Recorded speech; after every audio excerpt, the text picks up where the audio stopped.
Hmm.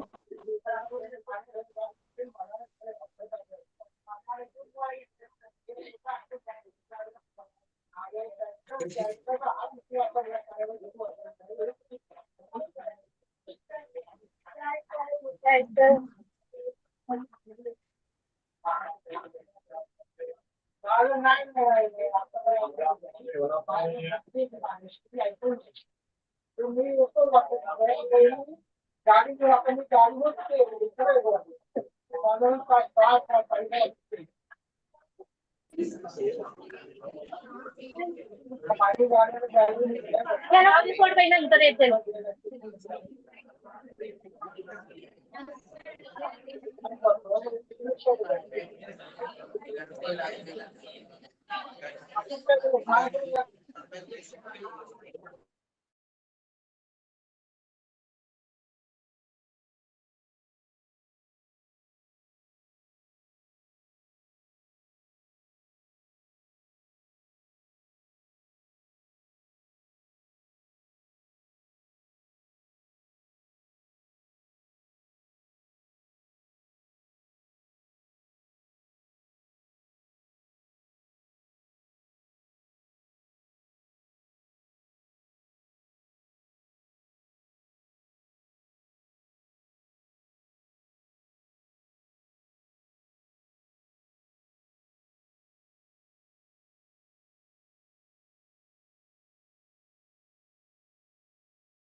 Good afternoon, everyone. I'm Ms. Divya KM, Associate Professor, MES College of Nursing. Welcome you all to the fourth day of national webinar that is on transforming learning, embracing outcome-based education for future success. Without further delay, moving forward to our first session, that is continuous quality improvement in outcome-based education. It's my honor and privilege to introduce eminent speaker of session, Dr. Upu Praveen, Assistant Professor, All India Institute of Medical Science, College of Nursing, Vijaypur, Jammu. Sir has completed BSc Nursing from NRI College of Nursing, Guntur, Andhra Pradesh, India, 2011, and Masters in Community Health Nursing from Manipal College of Nursing in 2015, and PhD from Sri Ramachandra Institute of Higher Education and Research, Chennai, Tamil Nadu in year 2022. Sir also hold postgraduate diploma in epidemiology and biostatistics and postgraduate diploma in medical ethics and bioethics. Sir is having vast experience in teaching and with extensive research experience, Sir has published articles in various in-text journals, including Scopus Journal, and also guided UG and PG researchers and currently PhD guide at Sharda University, Greater Noida, and also member of Board of Studies and DRC in Sharda University. It's our privilege to have you as resource person for the session. I now request sir to start the session. Over to you, sir. Ma'am, am I audible? Yes, sir, you are audible. Okay, please confirm, ma'am. Is my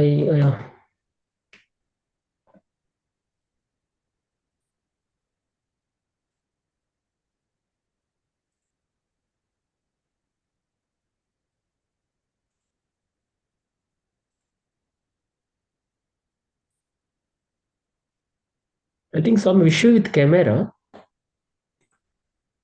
Hmm.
Hello, sir.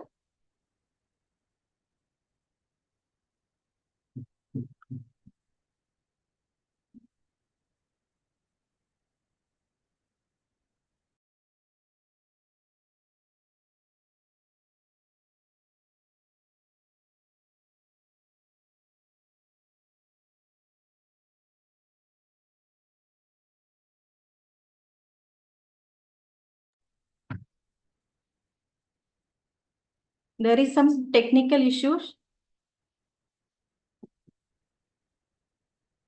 Sir will join shortly.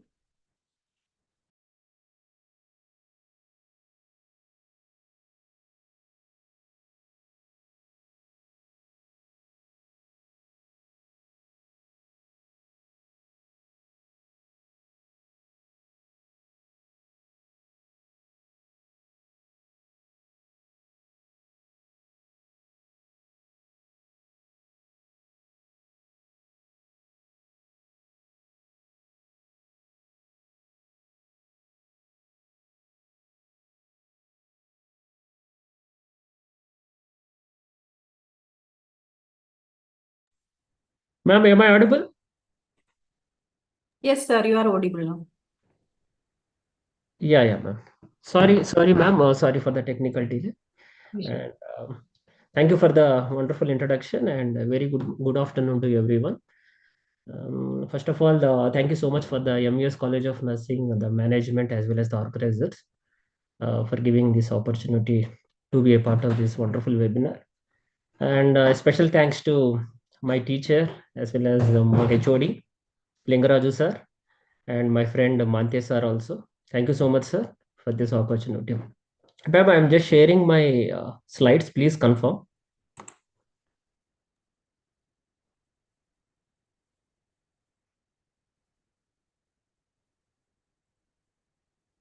Is it visible, ma'am?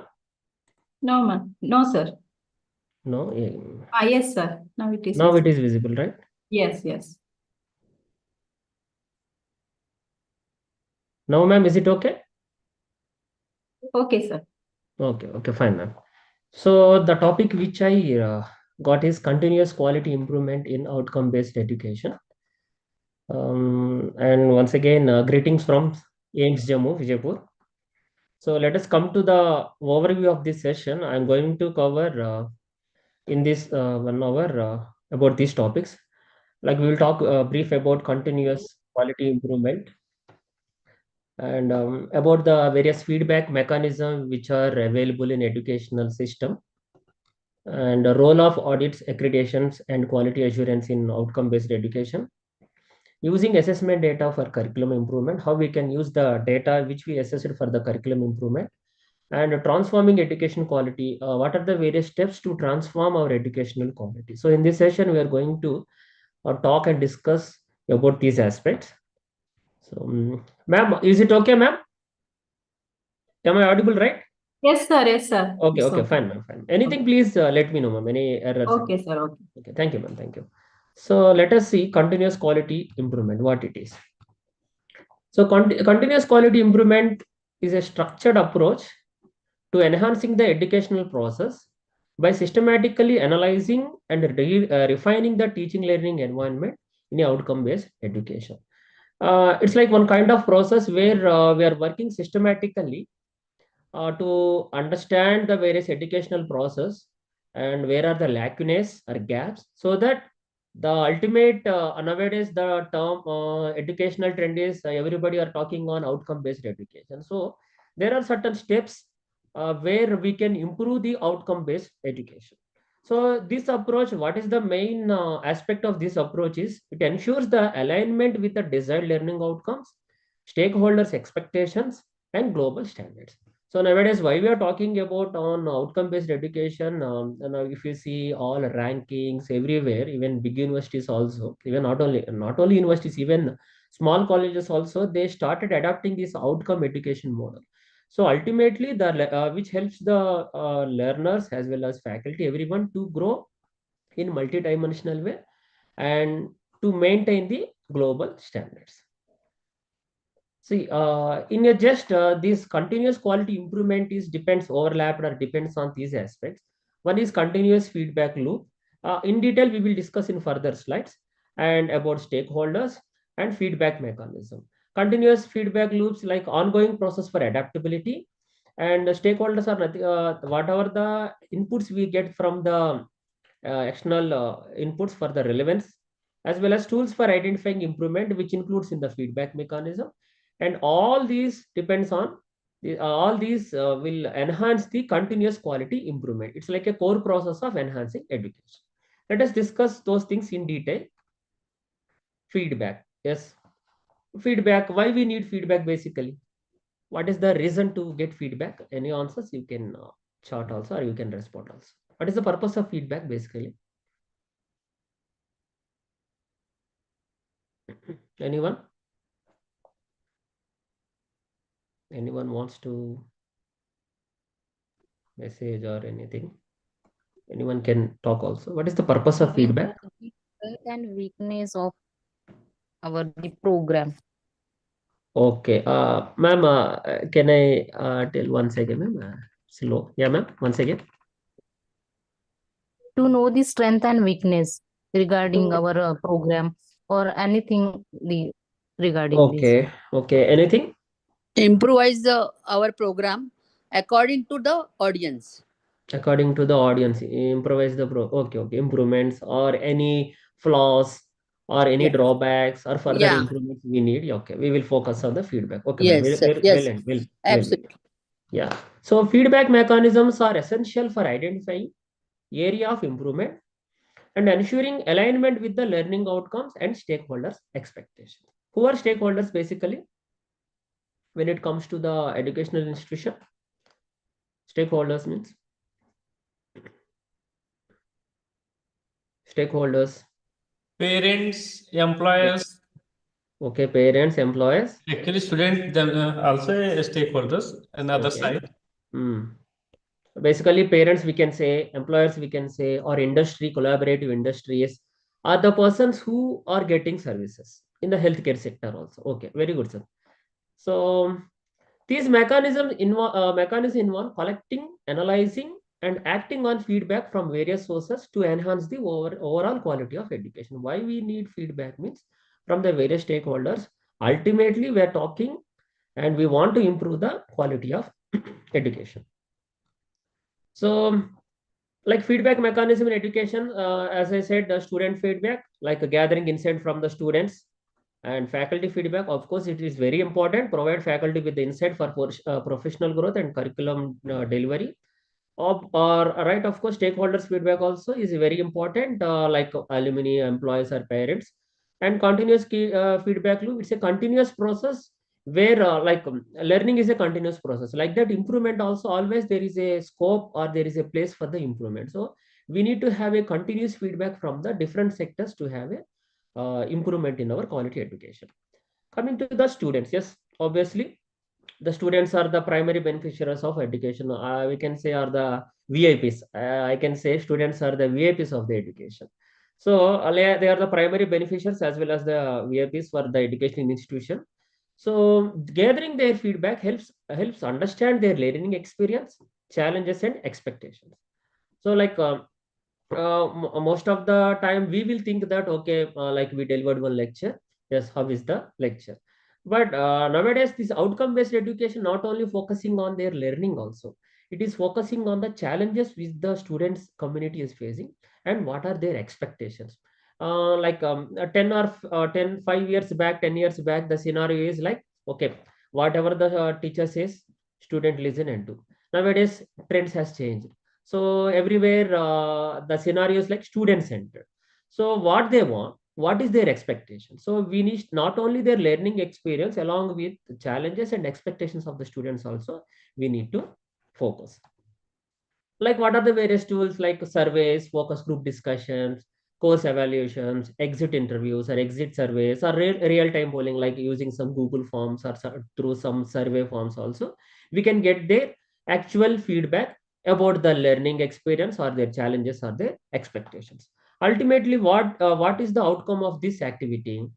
So this helps in identification of ineffective teaching methods or irrelevant course content. Now you see earlier INC syllabus of the BSc program and now the BSc program completely changed because there might be conducted some feedback from various stakeholders and they modify the content or curriculum of the BSc syllabus. Then improvement in pedagogy and the inclusion of student centered learning activities such as group discussions or case studies.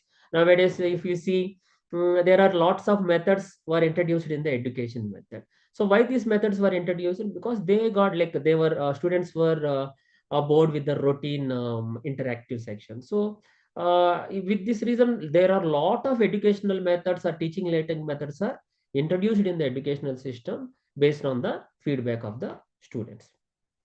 Then coming to the faculty, yes, according to me, how the students are important as well as faculty also, I can say second VIPs of the institution.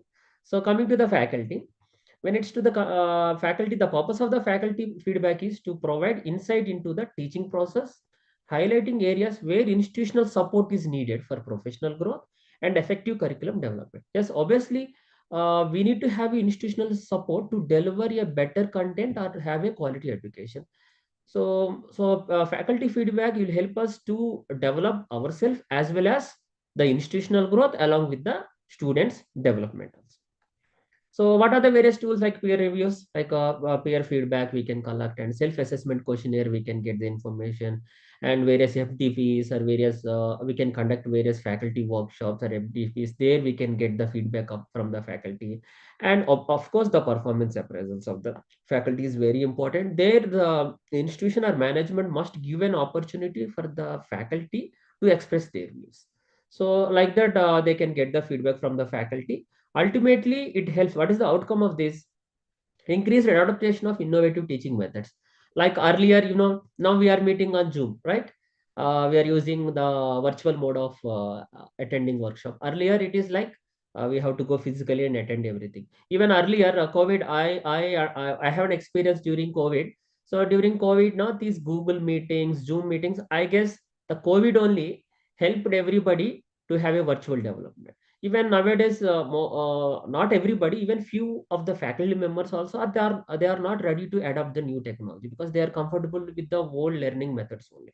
But nowadays trend has changed. We need to move along with the technology, or else we are backward. Everybody, so we have to go with the flow and go we have to go through the technology. So which result like nowadays blended learning methods and flipped classroom method, like that lots of teaching methods were introduced in the education curriculum. And even these will help the strengthen the faculty confidence and competencies in delivering outcome based curriculum. So these activities help the faculty to develop the confidence as well as to develop the better delivery of the outcome based curriculum. Then coming to the stakeholders, yes, the feedback from the external stakeholders such as alumni, employers, and the parents, industry experts. So ensure that program remains relevant to the societal and industry needs. So nowadays you see everywhere people are talking about AI, artificial intelligence, artificial intelligence. If you want to write any notes, just type in the chat GPT with proper prompts, it will give full content. Even people are using AI to make the research papers, everything. Those who know using better how to use AI in a better way, so they are the at the top, because everything within seconds we can make through the AI. See, nowadays the AI was introduced in the educational curriculum. This and why this is happening means because of the industrial collaboration. Then what are the various tools to get the surveys or feedback, to get the feedback from the stakeholders, like employee surveys, alumni feedback forms, and any advisory board meetings and community forums, like get the information from the community itself. So with this tool, what is the outcome ultimately? The curricula that address the emerging industry trends and equip students with the job ready skills. Now if you see our prime minister, honorable prime minister, what is Vikshit Bharat, right? There's a concept called Vikshit Bharat, everywhere made in India concept, skill India. So we everybody are talking about the skill. Even some of the institution also they are introducing the Atal skill tanks, Atal skill labs and all they are introducing. So because everywhere obviously being a healthcare professional, we must be skilled in any area. Like some of us very expertise in doing patient services, or some of them are very good in managing the things. So the skill is very essential in any, at least any one area. We must be skillful in one area. So like that it must be. Then, and stronger collaboration between the academic and industry. Why we need to get the feedback means we need to have a stronger collaboration between the academic and industry. Recently in AIMS Jammu, we launched one lab called Next Generation Sequencing Lab. So it depends upon the genomic, to predict the cancer prediction, cancer genes and all. It's like advanced concept only. It is started in collaboration with the 4K industry. Like here we just saw a live example of collaboration of the academic with the industry. When it comes to the continuous feedback loops, what it is, the feedback should not be one time process. Yes, as I said earlier, learning is a continuous process, as well as improvement is also a continuous process. So but a continuous loop that informs iterative improvements. Iterative is nothing but the step by step, continuously back, like it's a, I can say, step by step, or it's a continuous thing only. So imperative improvements are very important to get to develop the outcome based education. So what are the various tools, like regular reviews and dashboards to track feedback trends, like For example, any customer satisfaction dashboards or students feedback dashboards or parents feedback dashboards. Like that, if you have these dashboards, we can get the continuous feedback from the stakeholders.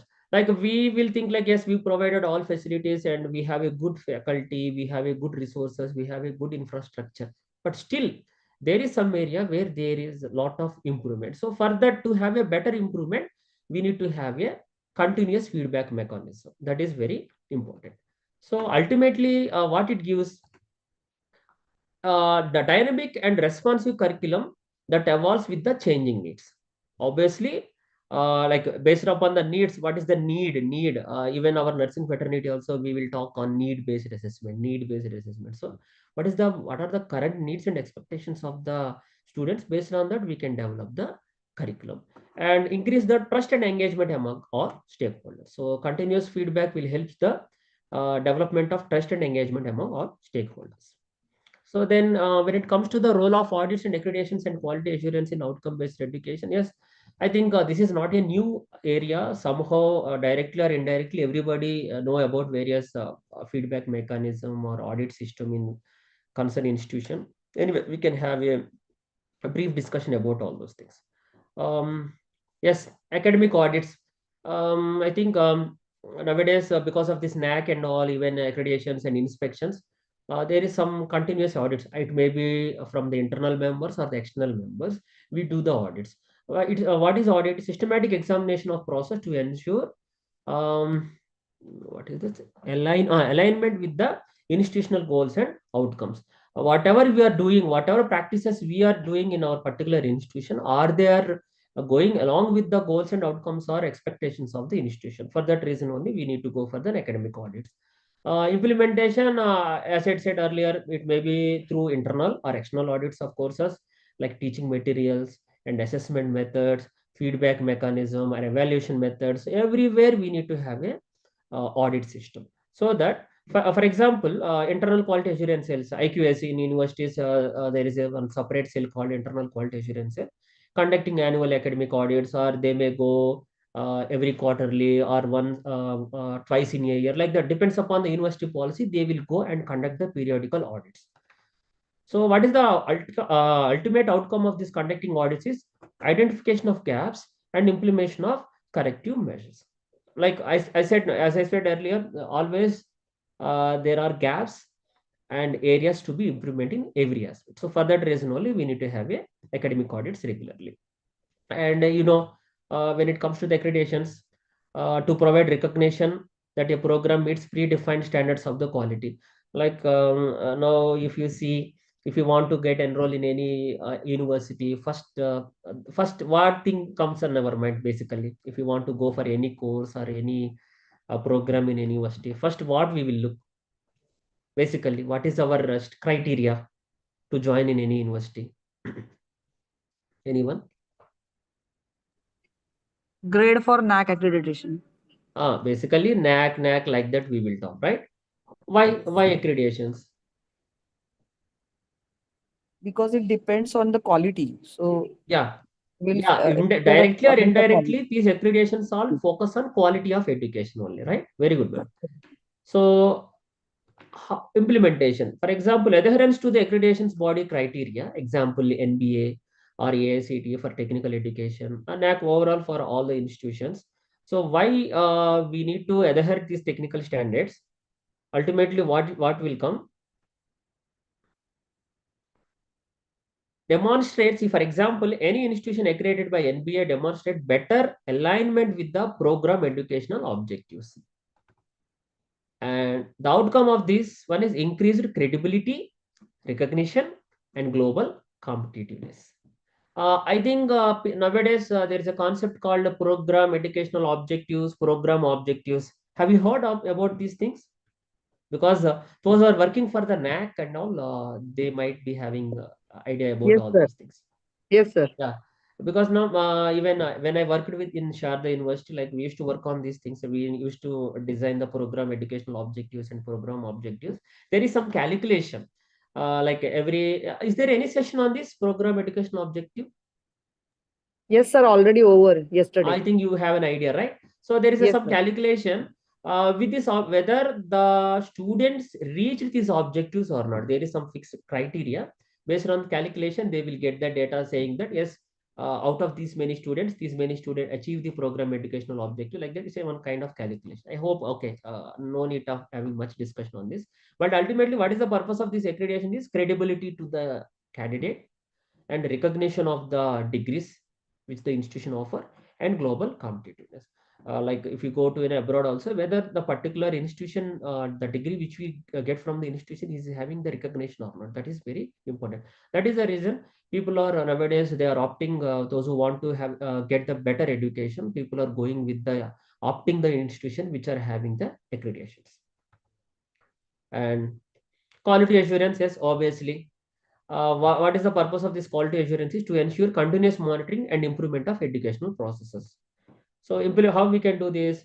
Development of quality manual outlining policies and procedure. Like even nowadays, most of the universities they are having that internal policies or quality manuals, like are in the form of SOPs, standard operating procedures.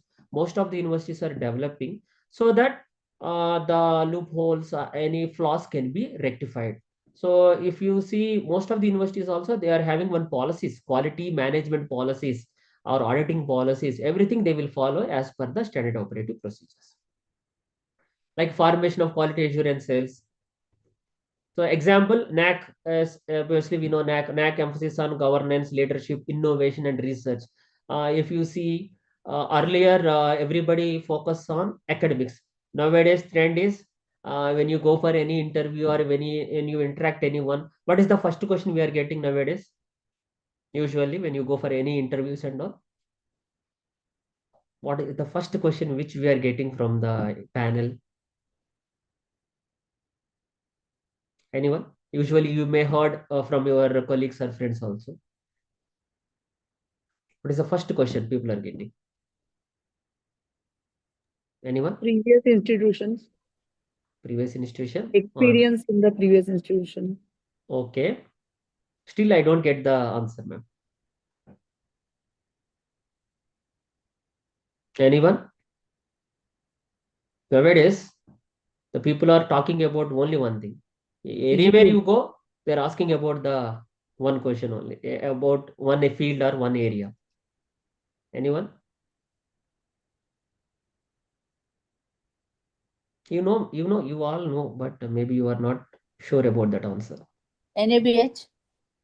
NABH is for the hospital. As an individual person, Whether you have worked in NAC college, it's NAC accredited college. Somehow, but not the exact answer. Any trials? Uh,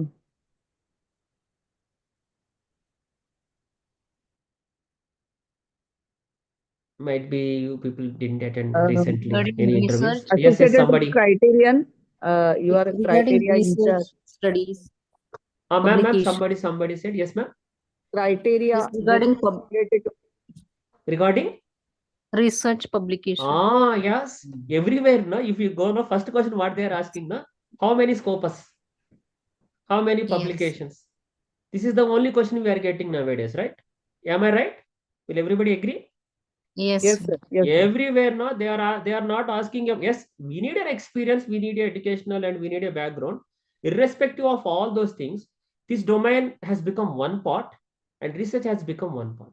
So people are asking, how many PubMed, how many Scopus publications you have, how many funds you have, how many grants you have. So everywhere people are talking about research, innovation. So NAC also, even there is some criteria, but if the research is better in the particular university, they are having much weightage in the research aspect.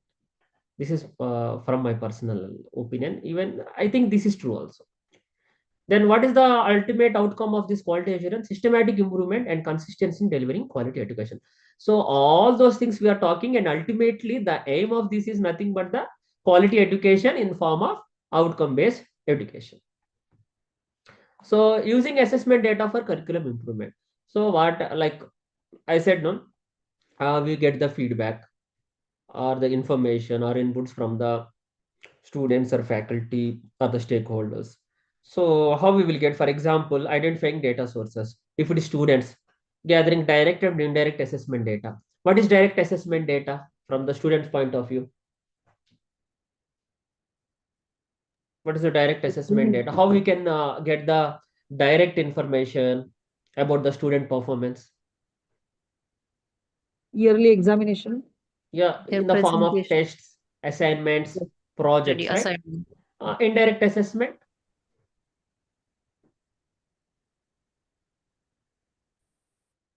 Indirect, direct about their direct performance. Indirect assessment through their feedbacks, through their interviews, through any forms, we can get the information from the sources. So whatever the information we collected, what we are going to do is they are going to analyze the data, like using statistical tool to identify the trends, like whether whatever the education or curriculum which we are delivering are rendered with the or matching with the recent trends or not. Like that, we can have an analysis of the information or feedback which we get from the various stakeholders. So based on that, development action plans. For example, revising curriculum and teaching methods. You see nowadays, you see this INC new syllabus was introduced from 2020-21 onwards. So this new curriculum was introduced. What is the new thing they introduced in INC syllabus? What is the new curriculum they introduced in INC syllabus recently? Any idea? Which is different from the older system, older curriculum?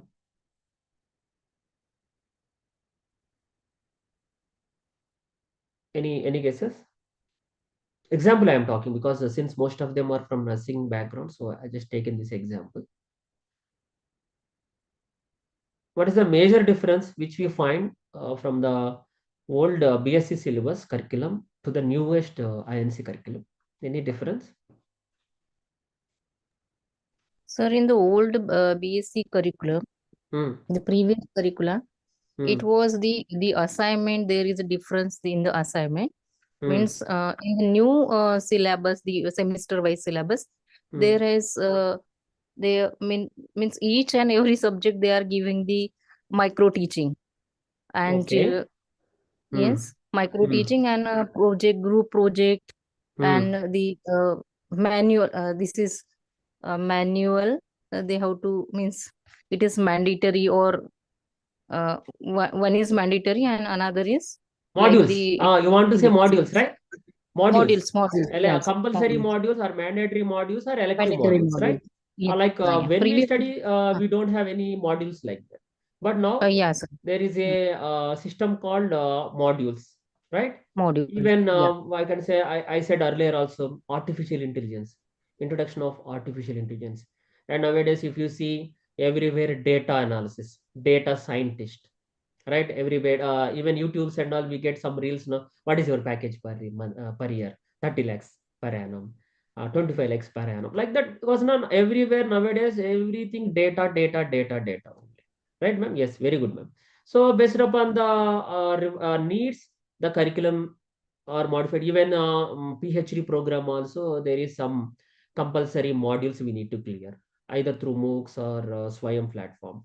And even as per the new recent NEP, multiple entry and exit options also there, especially for the not to the healthcare curriculums, especially for the technical and engineering streams.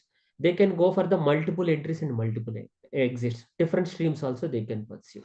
So like that, it depends upon the needs or the expectations of the students or goals of the student. They can go for the options.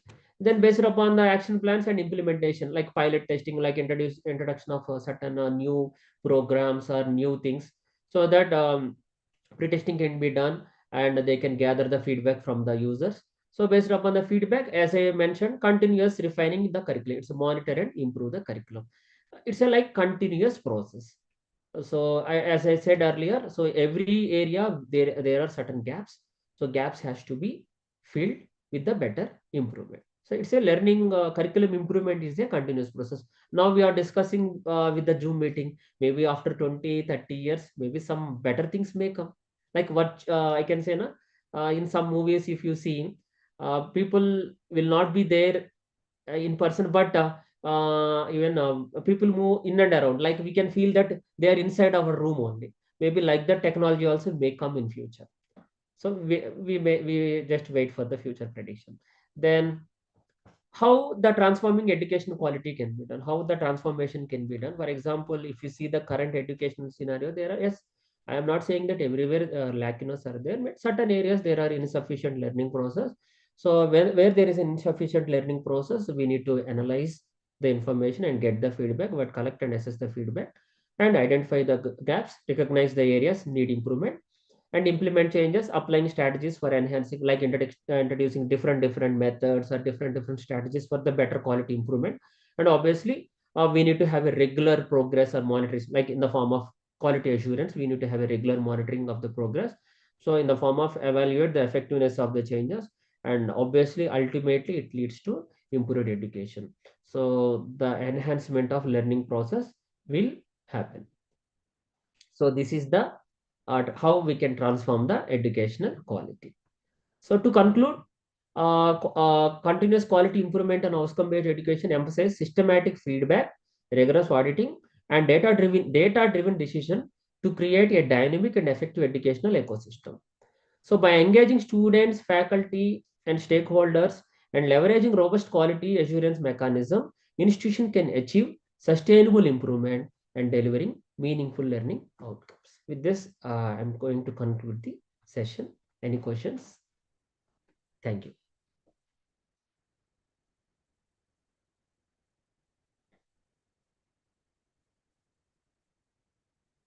Yes, ma'am. Now, that's all from my end. Any questions from participants?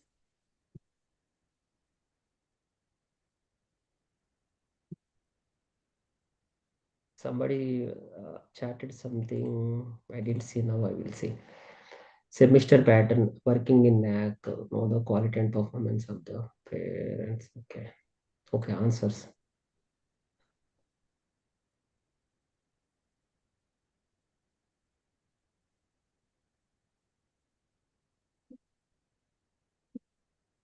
Okay, thank you, sir, for briefing the continuous quality improvement and the education feedback mechanism and the role of the audits and accreditation and quality assurance in OBE. And definitely the session was helpful for us to understand the steps to how to improve the outcome-based education and the feedback mechanism, how we can conduct. Thank you, sir, for the informative session. Thank you, ma'am. Thank you, ma'am. So may I leave, ma'am, or any questions from the audience or participants? I guess there are two reasons. They might understood very well, or they were still confusion. I guess, like, yes, they understood very well. And once again, ma'am, thank you so much, ma'am, for the MES Thank you. College of Nursing and the management and the organizers of this webinar. Thank you so much, ma'am. Thank you, sir. Always welcome from my side, ma'am. Any events also. Thank you, ma'am. Moving forward to our second session, that is on challenges and opportunities in implementing OBE. It's my privilege to introduce eminent speaker of the session, Professor R. Srirajakumar, Associate Dean and Professor, Sharda School of Nursing Science and Research, Sharda University. Sir has completed UG and PG under Rajiv Gandhi University of Health Sciences, Bangalore. Sir is having 18 years of teaching experience in reputed universities of India, and sir has trained in ACLS, BLS training at International Training Center organized by TNAI, and also trainer in disaster management for Indo-Tibetan Border Police at Delhi NCR. With extensive research experience, Sir has published more than 35 research articles in reputed index journals, including Scopus journals, and also made valuable contribution as author for 8 books, and Sir has been granted with 3 patents and 3 copyrights. Sir is member of Board of Studies in Nursing and member in Board of Faculty in Medical Science in reputed universities. It's our privilege to have you as resource person for the session. I now request sir to start the session. Over to you, sir.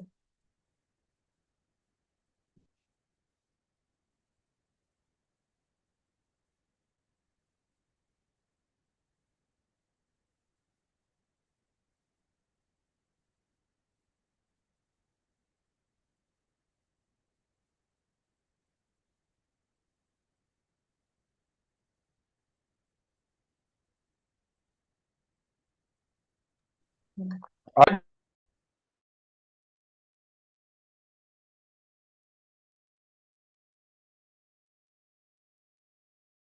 sir.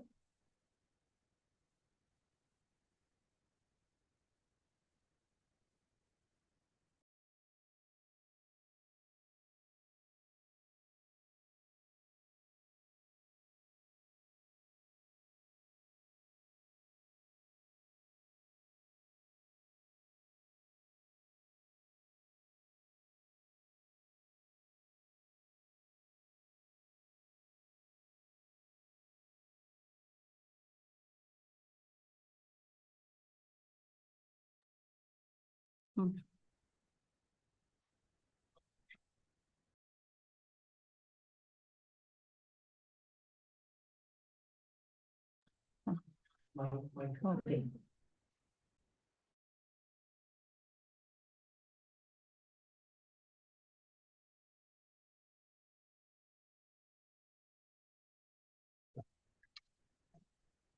Hello now is it audible? Okay fine. अरे यार क्या क्या कर रहे हो? ये आपने ना दूसरा खोल दी, ये शेयर स्क्रीन करो, शेयर स्क्रीन करो। Okay, I hope my screen is visible and I am audible. Thank you so much, madam, for your wonderful introduction. And the topic as it is given for this conference is like challenges, opportunities in implementing OBE. So first of all, let me talk in general manner, and everybody may feel outcome-based education like calculations, data, and which is kind of very toughest job they feel. So first of all, each and every organization, maybe a university, maybe a school, maybe individual school, every institution must need to have the vision. What is the vision of the particular university? What is the mission of the university? And in allied with your mission and vision, and you must need to have individual vision and mission. And also, it's very important now current era, in order to align with the global standards, like our education should be based upon the outcome based education. Last speaker was asking question, and what is the difference between the old syllabus and current syllabus? The old syllabus and current, lot of difference is there. Basically, the current syllabus is mainly focused on the competency based education. Competency based education based upon the OSCE checklist and OSCE stations, and all the competencies must be developed. So it's very important. Each and every student is a brand ambassador of our organization, representing our nursing profession, representing our school. So it must be like what he's going to become after completion of his course, and what he's going to become once he completes to 4 to 5 years to be after completion of his course. So it's nothing but like we have to develop the competencies in a student so that he could be able to work anywhere across the world. So that is the difference between the current syllabus and old syllabus. So you must be need to have the clear vision, clear mission, and of course that's what we must need to have the contact with the alumni.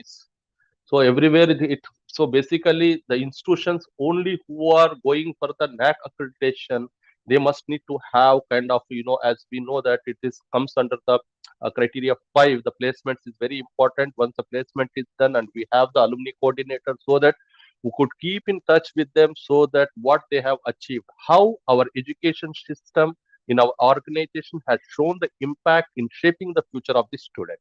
So that's one of the important things that we have to focus on. And as the challenges, as we know that the outcome based education is nothing but the student centered approach that defines the learning outcomes. If you see in our syllabus also, it is clearly given what is the main aim of the particular content, particular nursing course, and what are the different objectives. And in each and every subject, it is given like serial number, learning outcome of the each and every content what we are going to achieve, and what are the different type of the innovative teaching pedagogies we are implementing the students, and what are the different assessment methods we are using in order to make the student, once he goes out, what would he would become after 5 years or soon after completion of his course. So So this many of the faculties in organization, they may feel a lot of tough time. Even in our organization also, we have implemented the outcome based education, and of course we have the major challenges since the students are more large in number, because we have to maintain the academic data of the each semester. As we know that in implementing the outcome based education program, the 80% based upon the performance of the student, and as well as the 20% is the student feedback and the feedback from the what kind of the feedback which has, and we have to do the direct and indirect assessment, and there are certain goal we have to keep, and what we are going to achieve, whether you are achieving the 80% or 90% of the outcome. So whatsoever, you have to put the target first, then whereas you have to map with the program outcomes as well as the course outcomes. So after the level of the attainment, and you'll have to enter this one. So maintaining the academic data is one of the time consuming and challenging for the C.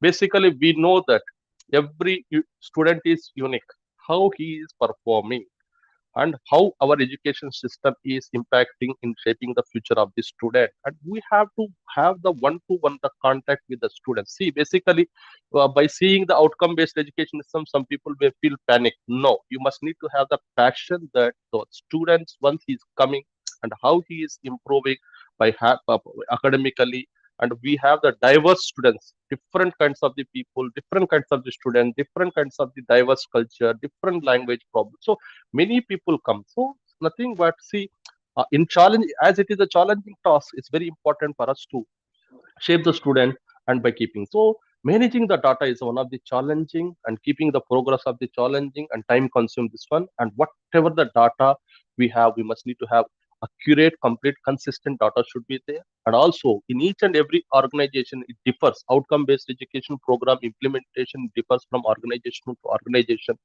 We must need to have the standard format should be there. So basically, as we know that our nursing is different apart from the other organizations, other kind of courses, and we have the unique kind of syllabus. So I want to mention one point, that when our Indian Nursing Council regulating body has visited International Council of Nurses, so that our president sir has given that our syllabus content to the University of Brunswick, and they were mesmerized. We have such a wonderful, the best curriculum, the new syllabus which we have, even BSc nursing, they have just mesmerized, and they have appreciated that this current syllabus, what we have Indian Nursing Council, it is fair with the meeting the global standards. And once the students come out from our nursing course completion, and he may be able to work anywhere, he may be able to overcome any kind of examination. It's a matter that how strictly we are implementing the syllabus is a matter a lot, and we must need to have the standardized formats, and once we enter the data and with the calculations, so that it would be helpful for the students to assess properly. And also we must need to have the data records properly.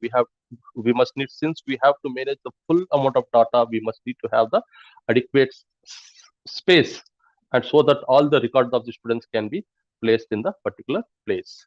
And also we have to kindly ensure what are our learning outcomes, whether these learning outcomes are aligned with the particular objectives or not, other whether they meeting the curriculum standards or not is one of the challenge. See, in the syllabus, if you see, we don't require to create anything. It is given in terms of course outcomes. It's there, program education objective names, program education objectives, and in the objectives we can say the program outcomes, and each and everywhere learning outcomes, course of everything is there. It's a matter like, and we have to mold it, and based upon your organization's requirement, based upon your standardized formats, and you have to prepare it properly. That's a very, very important. So whether our learning course objectives are aligned with the particular curriculum standards or not is a very important one. So if the statements, whatever the statements we are using in the program outcome, course outcome, it's very important that it must be specific, and discipline specific language should be there. It is proper. So uniform language, what we use is the English. And if your statements are not specific, if it is not related to your curriculum, and it would be difficult for us to map the core outcome based education. And also we kindly ensure that whatever the statement you are using in outcome based education must be achievable. You know that you could have studied about our research smart.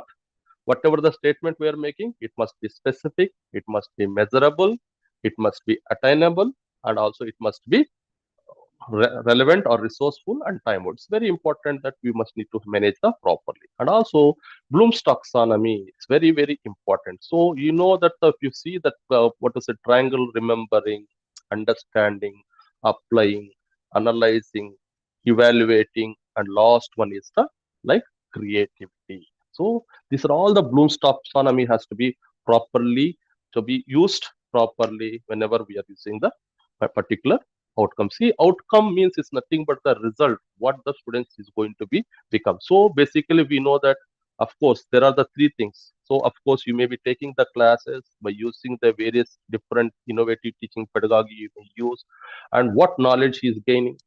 And with the knowledge, as we know that our nursing are mainly patient-centered, this one, are we emotionally empathetic or sympathetic or not? And how this knowledge and our emotions is showing, what to say, correlating in order to provide the kind of, what to say, care, whether competently or not, whether he is using the proper knowledge, proper abilities. And see, everybody can what to say. So it's in case if you go for the aeronautical engineering, they will give you the what entire the theoretical aspect, and they will teach you how to fly. So that ability can everybody can do. Everybody will be having the knowledge on how to take up, how to fly, and how to. So in case, what is the main meaning of the competency is nothing but, in case when you are just every pilot know how to what to say, go in the airplane, how to ride it and whatsoever. But in case of any kind of tough situations comes, so how competently he'll use in case of like in the weather changes are there, in case of any kind of technical issues, how tactfully, how competently he will so be fly a flight with the that is called competency. That is what like now we have to develop that competencies. This that is outcome. Once our students comes out of the organization, how competent enough he is so that he could be able to provide the effective care with a good competency and skills. And also it's very important that every CO's course outcomes from maximum properly, it must be defined properly, and also always use the action verbs. And also we have to use, as I've told that, we have to use the Bloom's taxonomy, which is known as remembering, understanding, applying, analyzing, evaluating, and creating. So in case of in our nursing terms, as of course we may teach the students and he may be able to remember, he able to understand, and also and whatever he learned either in the laboratories or in the classroom, and he has to apply. And when he is applying, he is giving the care to the patient. He must need to analyze how effective his care in helping the patients to overcome from the problem. In case the patient condition is programming, what are the main factors which are responsible for progressing? In case if he is not even progressing, why not? You must need to have the appropriate evaluation system. Then only you can create. So that's what we will call now. It is called as the evidence-based nursing practice, and we can innovate few what to say nursing care modalities so that it could be conducted through research, and after once it is show the positive results, and it can be put it in the practice. That is called evidence-based practice. And also we must need to have the proper CO and learning outcome alignment must be properly mentioned in this one. And also how can we improve this one proper? Periodically we have to review what are the course outcomes, what are the program outcomes, whether with the help of the faculty, and we have curriculum experts are there, we need to take the feedback. So feedback itself 20%. So how what is the feedback of the curriculum, whether it is what to say, good, very good, any changes to be done, since we are the council based and we may not change the any kind of some. Still, if you want, if we have any recommendation, and the recommendation can be sent so that the experts in the regulating boards can see, so that the changes can be made. And also it's very, very important that training of the instructors is very, very important. Like they should not feel that something it is very toughest job. So of course, you know what is course outcome, program outcome, how to map, what is the level of attainment, what is the target, how best we can improve this one, and what are the different assessment methods we are using, whether you are giving quiz, you are giving assignments and projects or present whatsoever. So it's very important that we have to train the instructors, and also we must have to clarify appropriate assessment methods to the teachers. See, the larger size of class is difficult, since I have told, no, so we cannot what to say, implement outcome-based education program for only for the namesake and namesake only for the NAC purposes. No, it's not correct. So outcome is something is which is very see, if you have the vision, we're all the teachers, it's our responsibility to shape the future of the student, and we just make it the to see. Basically, they come, they don't know anything from about nursing. Once they come, and they will be staying us with us for the 4 years. Once of 4 years, how effectively you are imparting the education in them. So you must need to know individual performance. That's what we have in the criteria to slow learners, advanced learners. In order to make the slow learners to advanced learner, what are the different kinds of extra tutorials, extra classes we are taking. We are giving assignment. We are giving the question paper solving methods, and we need to understand what is the strength and weakness of the student. How that weakness can be converted into the strength. That's what, like, nothing but, and we can inculcate the best education by using the from as the previous speaker told, from the traditional methods. So various innovative teaching pedagogies we may use, so that the student must be able to goes out of this. And I have seen many students like who has come since Sharda University is a global university. We have around 95 country students, and whereas in the nursing we have around students from the 12 countries, and we have the students from all the states of the. So see, every diversity, every student. Some of the students, foreign students, they may have the problem in understanding our vocabulary in English. Some people may be scared. Some people will be panicked, and they will feel that they may go they may leave the course, they want to go. No, individually, if you have the good contact, and what is the weakness of the student, how this diversity can be a challenging task, and how it can be this one, what kind of, see, basically teachers should be flex his teaching styles in the different based upon the need of the students. That's very important. So then only we may be able to work. So, and we can do the mentoring in order to know what are the exact problem. And of course, we have to change how best we can change, so that the student must be able to grasp our content, our teaching, so that it could be helpful in showing the outcome in terms of gaining the marks. That's a very important. And also assessment outcome of the each student also in large classes, it may not this one. So the smaller group, it would be helpful for implementing the outcome based education, in since the teacher must need to have the one-to-one contact. As I've discussed now, diverse learning styles. So with a larger group, students have varied backgrounds. As I've told, that if larger group means different countries, different state, different people, so it may cause a lot of various differences will be there, and it would be difficult for us to. There are some few students who are from Cameroon.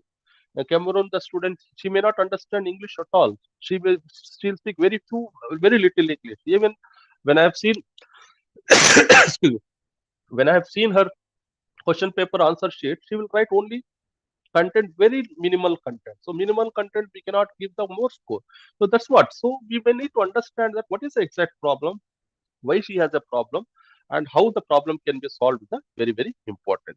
And also active participation also is very, very important. Student must be actively involved in outcome based education. Teacher must actively involve, and we have to remove that kind of the anxious and something like outcome based education is a very tough. It's not at all tough until unless you have the what to zeal that your student must be able to what to say in the market. Once he goes, and he would be able to go anywhere in this one. That's what we need to have. As I've told, that we need to have the alumni contact, and how our education system helping the students to prosper in his profession. Either he may be in abroad, either he may be an entrepreneur, he may be in government sector, he may be a central government, he may be a private sector, he may go for the higher education. So it has to show. See, until unless we have the vision and mission clearly, we may not be able to achieve. The outcome may not be possible.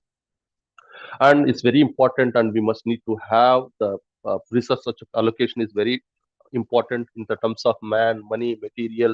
Of course, in order to give the best innovative teaching pedagogy, how many smart boards we are using, how the smart boards are being used, what content can be given. So these are all like, no, it's very important. Like in even feedback is very, very important, and continuous assessment has to be done in the classes, collecting, analyzing, and we have to take the feedback. So each and every teacher's class must be assessed properly by their HODs, how best they are implementing. Every teacher must need to maintain the course file. In that course file, everything should be from vision, from mission, what are the different number of the students is imparting the education, what teaching pedagogy has been used, and what is the what to say performance of the students in case of the purpose, each and everything. So why don't you make one file all the faculty, and so that we could just when you publish the book, when you publish the paper to be. So we have to basically the feedback of the students is very important. In case you may not take the feedback of HOD, even the students also must give the feedback. There should be online feedback system must be there for each and every organization, so that without any kind of the fear, and they can give the feedback about the teacher how best it has been implemented.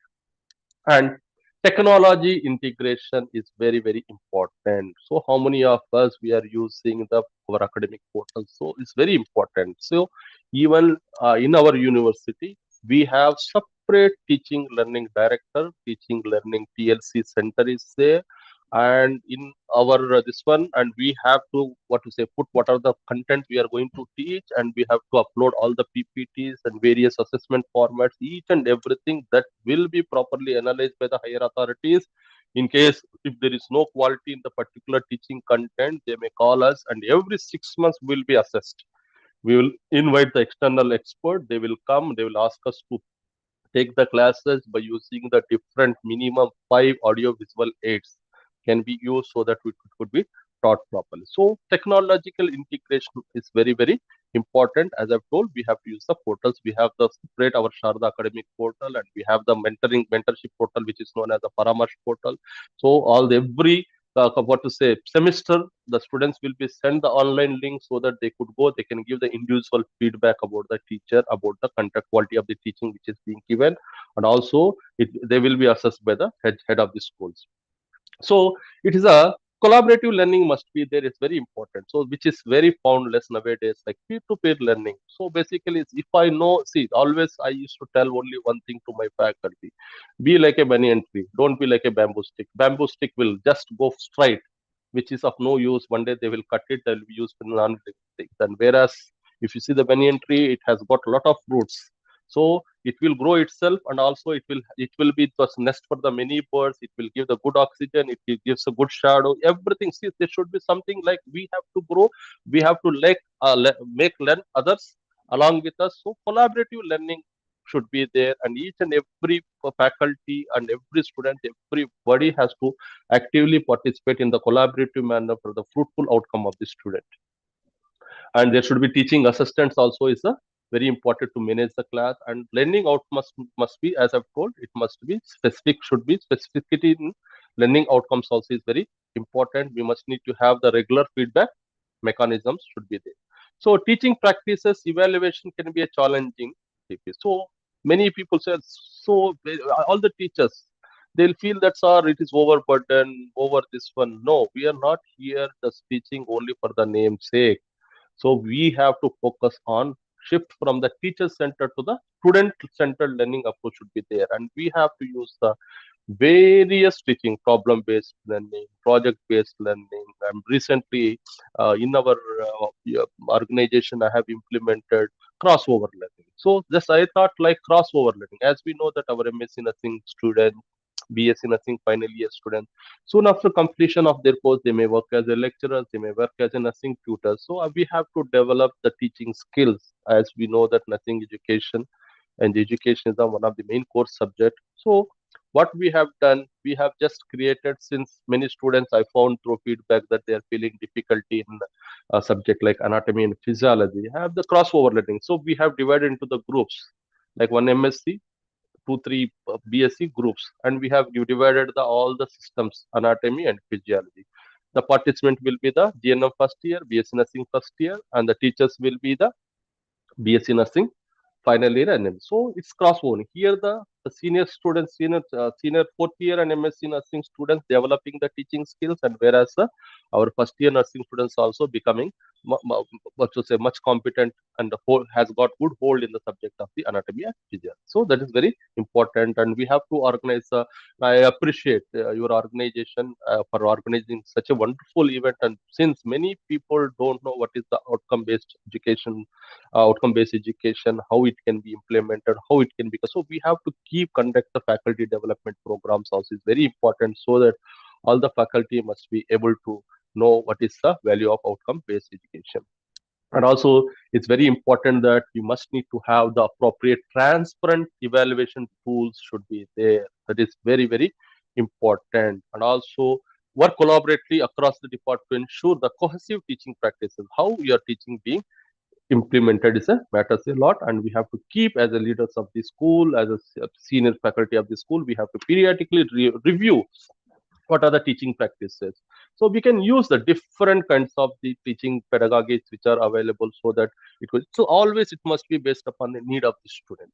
So every once in 3 months we'll organize the ASCII workshops, we'll conduct the pre-test, we'll demonstrate, and we'll ask the until and the students become perfect. So basically, since our nursing program is a competency based program, and we must need to have the competency so must need to have the proper rubrics, how best we can give the rubrics, how the students must be evaluated, what are the different areas, and what are the different areas of assessment, what are the different assessment methods, what are the different tools we are using, what are the different rubrics we are using to evaluate it, and we have the competency tracking sheet. So whatever the procedure, first time if it's not doing well, one date, second time, second date, until unless he perfect, he become the competent in the particular procedure, and will put the date. That is the competency tracking sheet. So he must have demonstrated around 7 times in order to become competent in the particular program. That's so we use the competency tracking sheet. So student motivation also is one of the main challenges. So he is the main kind of stakeholder for us, because student is being involved in our process. So it's very important also, students may not understand what is the outcome, what is how this outcome based education can be helpful for the student for his personal growth as well as the professional course. That is also very, very important. He must need to have the interest in that, he must need to have the actively engage in this one. And sometimes the students, when we ask, I generally ask the students, why did you join nursing? So many people, sir, it is career wanted, and sir, my parents have forced me, sir, I want to go abroad. So basically, that why, what is his future goal, why he has joined, that goal he must need to have. So once he has a goal, and he may actively involve in this kind of process, so that it could be helpful for the student in order to shape their future.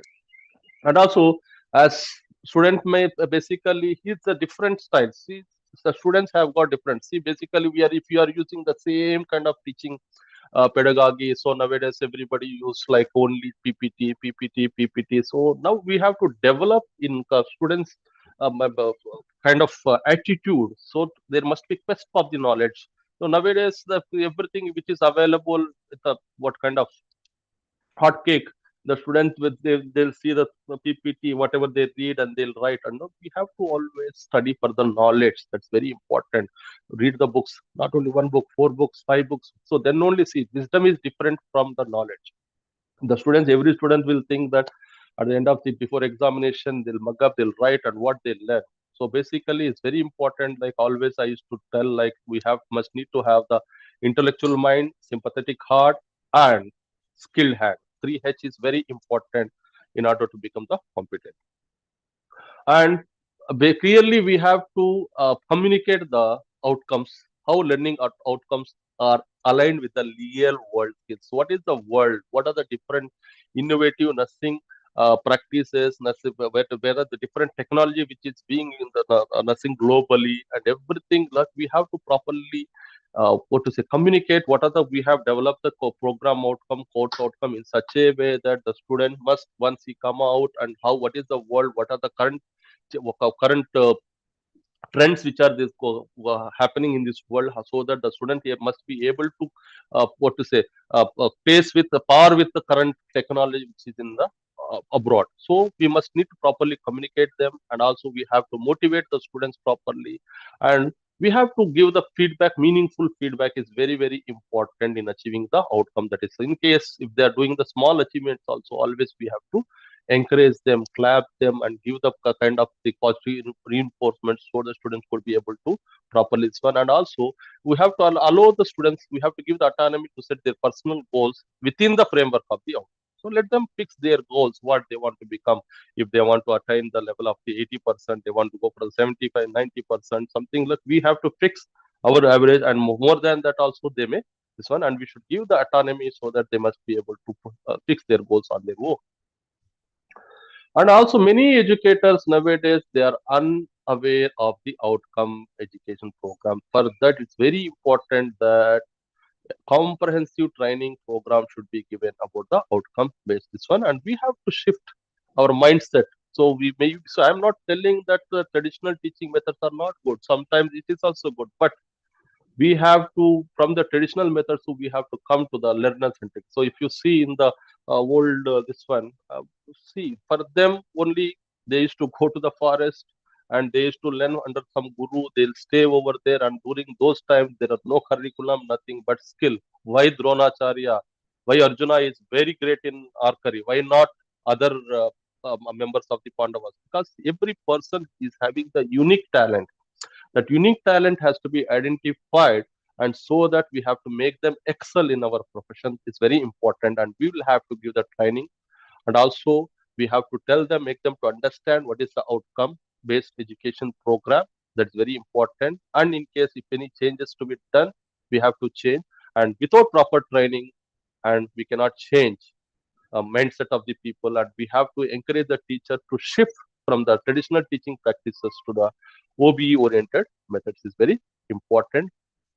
And also, as I've told, it's very important that there should be specific, measurable learning outcomes should be very important. If there is no proper, specific, measurable, and its outcome-based education, what to say, assessment may not be possible. As I've told, like, it's very important that key faculty without training may struggle. So, of course, you have to even what to say, organize the workshops about the innovative teaching pedagogies, and we must need to have the sufficient time, and also must need to have the resources also. If you want to implement the innovative teaching pedagogies, it's very important. We must need to have even the proper equipment, and technology also is very, very important, which can be done only through the workshops and the seminars. And also hands-on training to be there, and you'll have to give how the assessment, how we have to take the average program outcomes. We have to see what is coartilation. Coartilation means average COPO, and how we can calculate the normalized PO. That's also very important. We have to use the 3 multiplied by the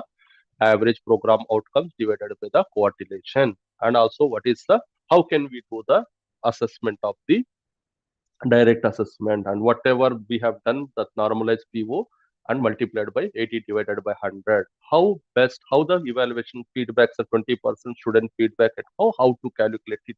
Even we must be able to say we will do hands-on practice. So we have even the standardized format, so that if you could enter into the computer, it would give everything. But still, in order to have the knowledge, is very important that we must need to give this one. So one example just I wanted to quote, since we have even SPSS also. If you enter the data for the statistical, it can go. But once if you make the students to put the chart, put the data properly, if you just ask him to calculate manually, what is the mean, what is the standard deviation, what is the chi-square, how to find out the effectiveness by using the independent t-test, paid t-test, and everything. And these data and these results must be compared with the SPSS. So then only the skill. So hands-on practices are very, very important. And once he do manually and hands-on experience, he'll never forget, and so that it could be helpful for him to develop the skills in skills, and he will be having good hold in the statistics. Okay, so we must need to have continuous professional development should be there, and also we have clear guidelines and resources also is very important. So assessment methods, as I've told, that we must need to have appropriate evaluation format should be there, and learning outcome in case if misalignment, it is the biggest challenge. And variability, different instructors may interpret the learning outcome in different way because of the diversity, as I've told, a different cultural background, different countries, different languages, that would be difficult. And also your evaluation formats must need to have the proper clear. If it is unclear, automatically it will affect the badly about the outcome based education. And also, as I've told, we must need to have learning outcomes should be specific, measurable, achievable, relevant, and time bound. And rubrics also must be standard should be there. And we must need to have established the appropriate assessment policies. And also our Indian Nursing Council have given everything, even what are the teaching pedagogy you can use, what assessment method you can use, what are the different, and everything which is in the syllabus. Only the thing is we have to implement properly. And of course, in case if the curriculum is rigid, it would be difficult for implementing this one. OBE, and also learning outcomes, as I've told earlier, it must be aligned with the curriculum is very, very important. And also with active learning approaches is very, very important. As I've told that we have to shift from the traditional method of teaching to the outcome based this one, and we can give the real life situation. We can take them to the experiential learning. We can see what we are doing, implementing everything perfectly. Only the thing is like we must need to know what is OBE, how we can implement the OBE. And basically faculty institutions tailoring courses to meet the students' unique needs also is very important. And also we must need to develop flexible modular curriculum is very, very important for implementing the OBE.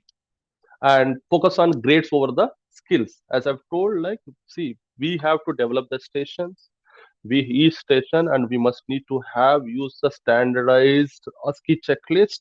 As I've told, like, we use all the ASCII checklist based upon the which is given by the JFAGO. And also it's very important that there should be competency tracking system. And as we know that in the 8th semester, one the student must pass in the competency examination, so that then only he can just move to study. Everything is, we have everything proper path. Only the thing is like we have to keep what to say, implement. We have to implement in the appropriate manner. It's very, very important. And holistic assessment method is necessary to evaluate. So you have to consider students as a whole on all terms and comprehensive manner, and we have to evaluate so that he could go and he would work, he would cope with the real world applicability. It's very important. And also, see, one of the biggest challenge, none of the people wanted to implement the OB due to their very comfort, because what they have learned, they want to implement it, and simply they'll be using the old this one. This is also one of this one, and they don't want to change themselves. So basically, since the world is growing very fast, we are in the era of artificial intelligence era. We are in. So basically nowadays, basically we must need to change according to the what are the different innovative trends which is happening in our nursing field. It matters a lot. It's very, very important to implement. So basically, what outcome-based education can provide opportunities for continuous improvement. How he is in the first semester, how he is in the second semester, by the semesters are going on, how best it can be, how best he will, if our education system could helpful for him to develop the various kinds of the potentialities and competencies, and also it improves grade by grade. That's what I've told, that every teacher must need to have one-to-one contact with a small group, so that we could keep track on the student, how academically he's progressing, what are the different competencies has been developed, and it could be helpful for your NAC accreditations and NRF accreditations and assurance and so on.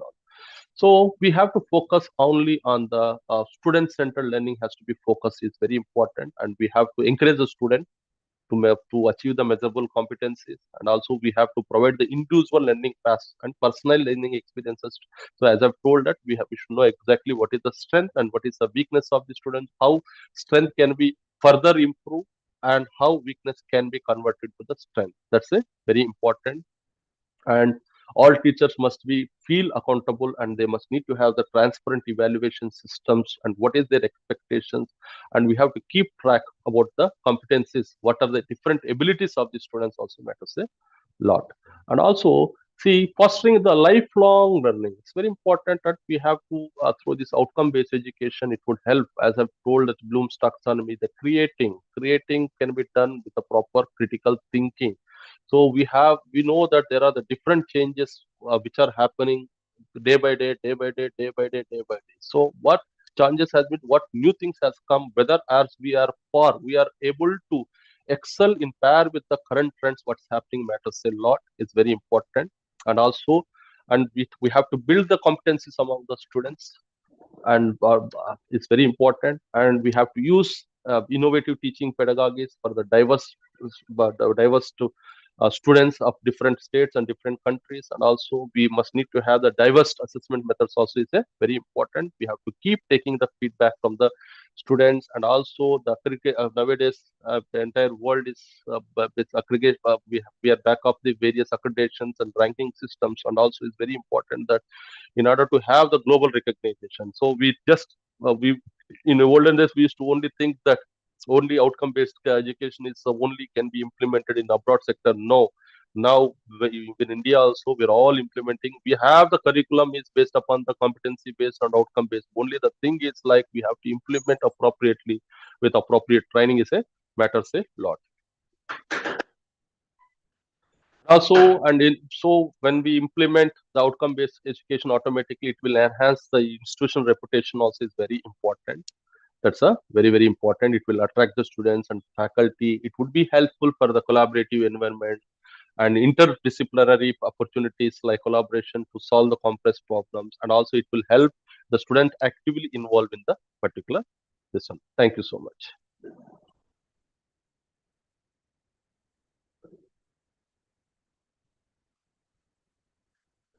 I hope I just covered everything.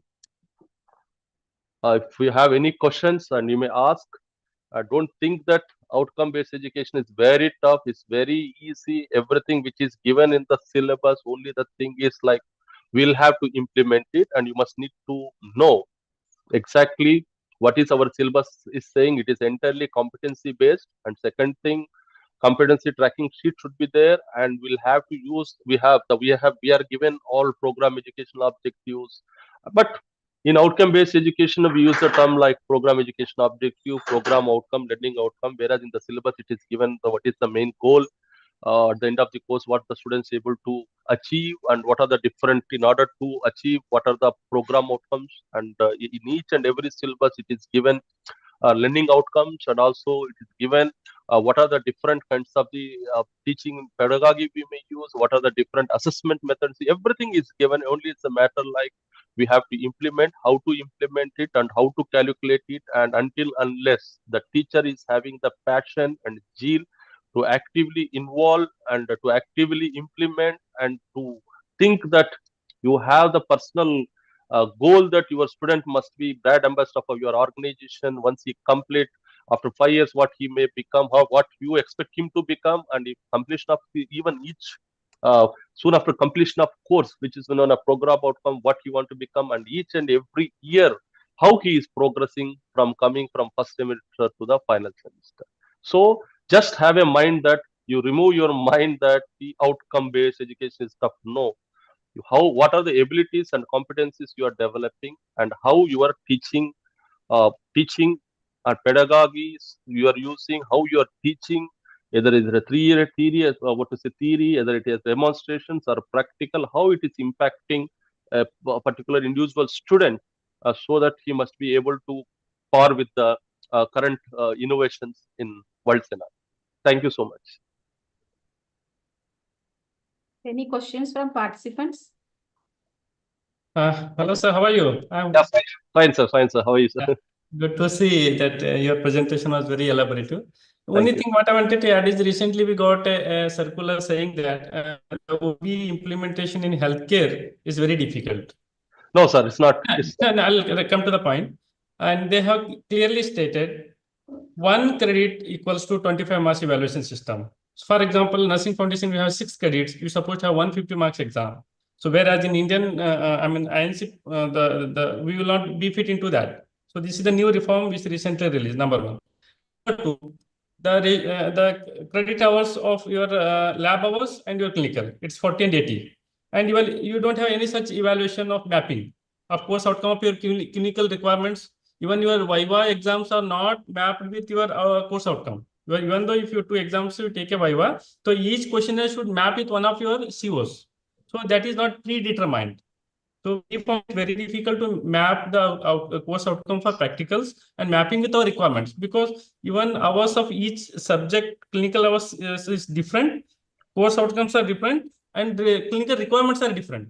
So mapping was very tough. So we worked it out. We have come to some conclusion for the implementation, but still I believe it's long way to go for nursing or medical health sciences, and more reforms are required. So basically, it is also challenging since I'm here in this university for the last 7 years. we were also just sort of avoiding maximum outcome based education. Who will take this much time, many calculations, formats. As you told, your excellency other, as I've told when I during explanation, other department it would be easy for them. Right. So one organization is having only 5 program outcomes for 5 COs. If you go to the some other university like Symbiosis Central, they have the 10 to 15 outcomes. So it differs from individual to individual. As I've told that every organization is having their own way of kind of the standardized formats. No, our syllabus is such a huge, vast syllabus. Of course, it is being appreciated by the University of Brunswick, Canada, because our curriculum is being appreciated by the well-developed countries. But still, as you told that in the practical aspect, it's even ours also is not enough for us to properly implement the education system. As you told, the 20-hour theory is 1 credit, 40 hours demonstration is 1 credit, 80 hours clinical. 80 hours clinical, 1 credit, and total, if I'm not wrong, 155, 156 credits total program. Only the theoretical aspect, somehow we can evaluate properly, we can do it. And whereas if you come in the terms of practical, if you think practically, per session, only 20 students can be assessed. Like morning 20, afternoon 20, that to be, it has been mentioned that only 40 students, and it has to be evaluation must be done only with the help of the ASCII checklist. It is told. So is it see, I have the 215 take. Just think that 250 students, how many days will it take for the particular this one to assessment? So where we are in the basically lacking, of course, we should not go away from that. We have to ensure that how best we can implement, and of course it is syllabus, and you can modulate based upon whatever the learning outcomes which are there, and we have to modulate it, and we have to make it, and we have to combine aligned. I have aligned the course outcomes with a different this one, so that the best we can make.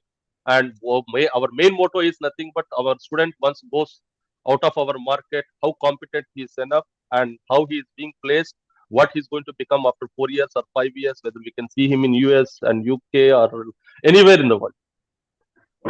That is true. But still, ASCII can be mapped properly, but still, though it is difficult again, because the external examiner may not be aware, they may not go with our COs, and little sensitization is required. Basically, the problem is, of course, you may invite your external from other organization. When you are using the OBE, the same institution also must need to have aware with the OBE. They should have your same pattern of your system.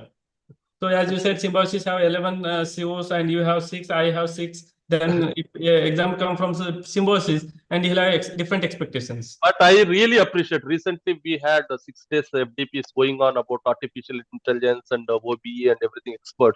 But Maharashtra state is doing very good that it has been mandated that all every institution must undergo the NAC assessment. It's very good, so that like quality can be improved. So our main motto is to develop the quality among the nursing. This one. See, basically our education itself quality. Nursing is matlab quality and competency. 2 words I always this one. Thanks, good to hear you. Thank you, sir. Thank you for giving an opportunity. I'm very happy, and I congratulate your organization that your brochure has gone everywhere. I think basically I'm almost all the states. Many people, I have got friends, everybody are sending from Hyderabad, from Maharashtra, from Karnataka. They're seeing, many people even have registered after seeing my name also, like Srirav sir is taking session. I hope my session was fruitful. I hope everybody understood what I intended to, deliver.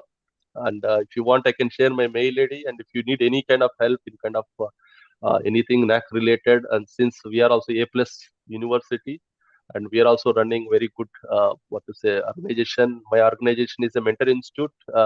I am actively involved in improving the quality of nursing education in Uttar Pradesh, and the certificate of excellence received from Chief Minister. And my institute is A-rated institute, like by Quality Council of India. Since Quality Council of India rated the institutions out of 800 colleges, 735 A-rated in Uttar Pradesh. Sharda School is one. And recently we have received the rank 1 from the Director General of Health Services, Sharda School of Nursing, for organizing best anti-hypertension week. So we are always there to support. I appreciate your efforts for organizing this wonderful event. Thank you so much. Thank you, sir. Truly, the session was very informative for us to understand various challenges which we face while implementing the OBE and the steps how to overcome these challenges. Thank you, sir, for the insightful session. So we came to the end of the 4 days national webinar.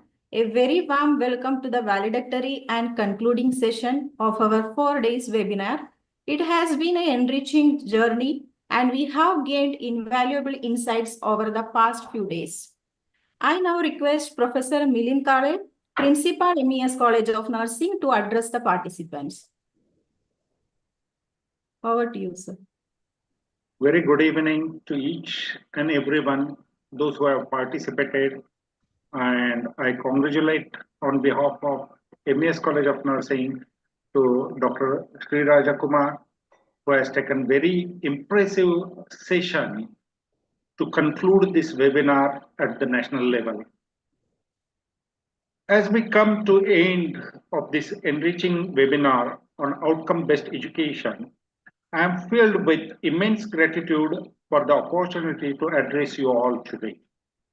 Over the past few days, I believe more than 4 days, we are together every afternoon and evening. We are coming together, sharing our thoughts to each other and trying to learn many more things about the outcome-based education.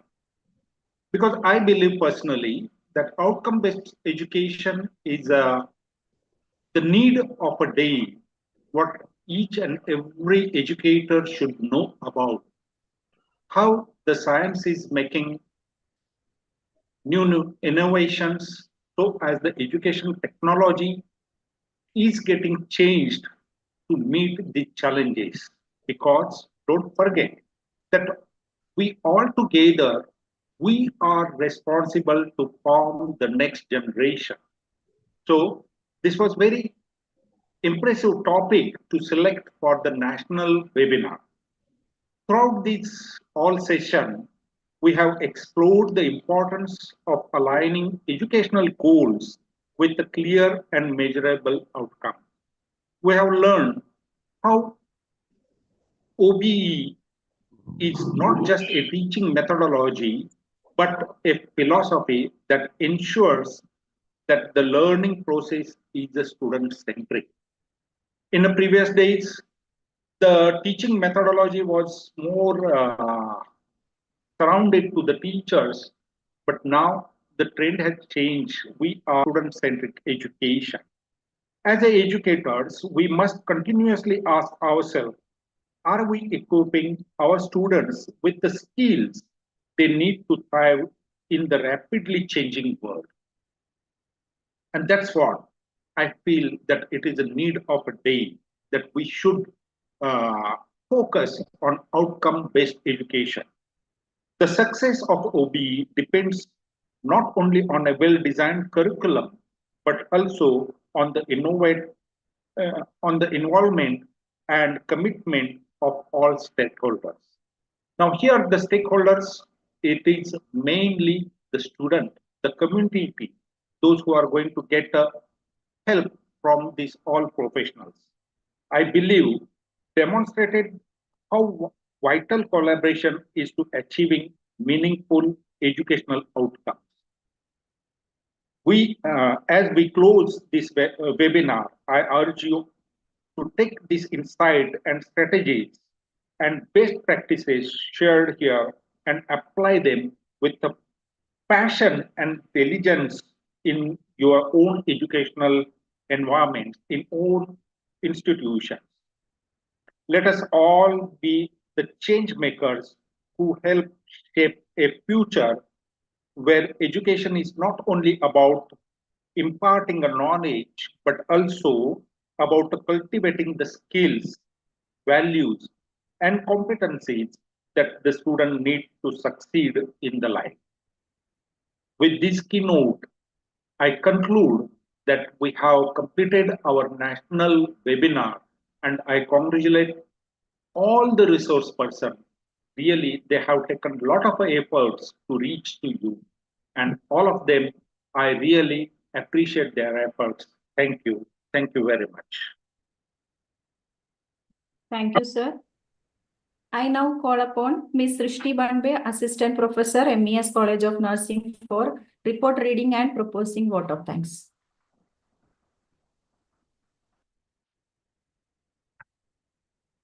Good evening to all. I am Ms. Srishti Banbe, Assistant Professor, MES College of Nursing, and it is my privilege to present validated report of this insightful national webinar on transforming learning, embracing outcome-based education for future success, organized by MES College of Nursing under Internal Quality Assurance Cell from 3rd February to 6th February 2025. This webinar was designed to enhance our understanding and implementation of outcome-based education to improve teaching methodologies, curriculum design, and assessment strategies. Over the past 4 days, we have honor of learning from renowned experts whose sessions enriched our knowledge and provided us with practical tools for integrating OBE effectively. The webinar began with the thought-provoking keynote address by Dr. Megha Uplani, a visionary academician and its inspiring leader in the field of education. Ma'am set the tone for the webinar with her profound keynote address.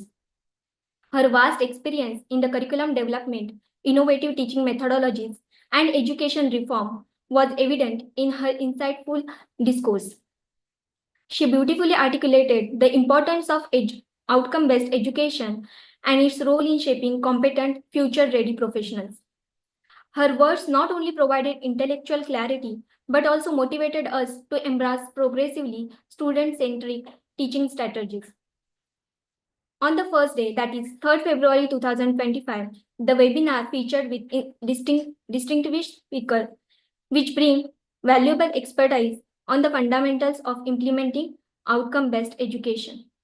Dr. Manoranjitam ma'am, with her exceptional expertise and in academic frameworks and pedagogy, gave us a comprehensive understanding of the fundamentals of OBE.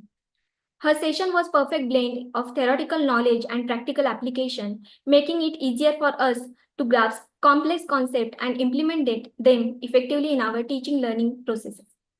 Her enthusiastic and engaging presentation style ensured that participants remain captivated and actively involved. The second session was conducted by Mr. Amar Alimullah sir. He is a dynamic educator known for his practical approach in teaching learning methodology. His session on outcome-based education and its implementation in higher education provided valuable insight in structuring course objectives, learning outcomes, and assessment criteria. His ability to connect theory with real-world application made this session highly impactful and thought-provoking for the educators at all levels. On the second day, that is 4th February 2025, the webinar was dedicated to exploring innovative teaching strategies and curriculum design under OBE. Professor Nupur Bhambid ma'am is an advocate for innovation in education and champion of active learning strategies. She enlightened us on the power of interactive and student-centered learning, demonstrating how modern technologies, teaching methodologies such as problem-based learning and digital pedagogy can enhance student engagement and retention. Her session was highly practical, well-structured, and filled with real-life examples, making it an enriched experience for all participants. The next session was delivered by Dr. Nunal ma'am, a leader in curriculum innovation and quality enhancement, provided a deep dive into designing an outcome-based curriculum. Her expertise in structuring effective, flexible, and competency-driven syllabus was evident in her session. She walked us through a process of aligning curriculum components in her session, ensuring that educational institutions can create well-defined, impactful learning pathways for students. On the day 3, that is 5th February 2025, the day was focused on assessment strategies and measuring student competencies within an outcome-based framework. Dr. Rupa Verma ma'am delivered a highly informative and engaging session on graduate attributes and assessment techniques. She emphasizes the significance of a Bloom taxonomy, competency-based education, and structured evaluation method. Her session was instrumental in helping us understand how to design assessment and truly reflect student competencies in real-world skills. In next session, Professor Siddharam Sarate sir, with his extensive experiences in assessment methodology and evaluation technique, provided a well-structured, insightful session on measuring student performance on outcome-based framework. He guided us through the process of designing effective rubrics, formative assessment, and feedback mechanism, ensuring that student progress is accurately measured and continuously improved. Today, on the 6th February 2025, the final day of the webinar was emphasized quality assurance and overcoming challenge in OBE implementation. Dr. Upu Praveen sir session on continuous quality improvement and accreditation in OBE was truly insightful and eye-opening. His expertise in quality assurance mechanism, accreditation standards, and institutional excellence provided invaluable guidance on maintaining and enhancing the educational quality. His session reinforced the importance of ongoing evaluation, stakeholders' feedback, and data-driven decision-making in ensuring continuous improvement in academic institutions. In next session, Professor R. Sri Rajakumar sir concluded the webinar with an inspiring and thought-provoking session on the challenges and opportunity in implementing OBE. With a deep-rooted experiences in educational policy and administration, he provided practical solutions for overcoming barriers in adapting OBE, ensuring institutional readiness, and fostering culture on innovation in education. His session was perfect finale to this enriching webinar, leaving us motivated and well prepared to implement what we have learned. This webinar received the overwhelming response from faculty members, nursing educators, academic coordinators, and students across the country. With an impressive numbers of active participants joining each session, the event saw enthusiastic engagement, interactive discussion, and insightful question-answer session. The high attendance and active involvement throughout the 4 days reflect the keen interest and commitment of the participants towards advancing their knowledge of OBE. Your dedication to learning and professional growth has truly enriched this academic endeavor. At this moment, I also take an opportunity to extend my heartfelt gratitude to everyone who contributed to making this event successful. Allow me to present the vote of thanks. On the behalf of MES College of Nursing, it is my privilege to extend my heartfelt vote of thanks to Dr. Megha Upalani ma'am for gracing this occasion as our keynote speaker. Thank you, ma'am. I express my deepest gratitude to our distinguished resource person who shared their valuable insight, expertise, and experience with us over the past 4 days. Your guidance has provided us with a deeper understanding of outcome-based education, its implementation, and its role in shaping the future meeting. Thank you to all. A special thank to our respected principal, Professor Milinda Kale sir, for his constant support, encouragement, and vision that made this event grand success. His leadership and has always been driving force in promoting academic excellence at MES College of Nursing. Thank you, sir. I extend my sincere appreciation to the Internal Quality Assurance Cell for initiating this webinar and ensuring the smooth execution. I extend my heartfelt gratitude to our organizing team for their exceptional coordination and dedication to ensuring the smooth execution of this event. My heartfelt thanks to all the faculty members and academic coordinators and staff who contributed in various ways to make this webinar successful. Your commitment and teamwork have been invaluable. A big thank you to all the participants whose enthusiasm, curiosity, and active engagement made this webinar truly meaningful. Your contribution through the discussion and interaction have made this learning journey richer for all. With that, we conclude the remarkable journey of learning. Let us take forward the knowledge and insight gained from this webinar and implement it for our teaching learning practices. Once again, thank you to all. Looking forward for more opportunity for coordination and collaboration in the future. Wishing you all the success and good health. Thank you. All participants are requested to fill the posters and feedback. That is important to get an e-certificate. The posters link and feedback link has been uploaded in the chat box to WhatsApp group also and to your email ID also. Please fill it.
Mm.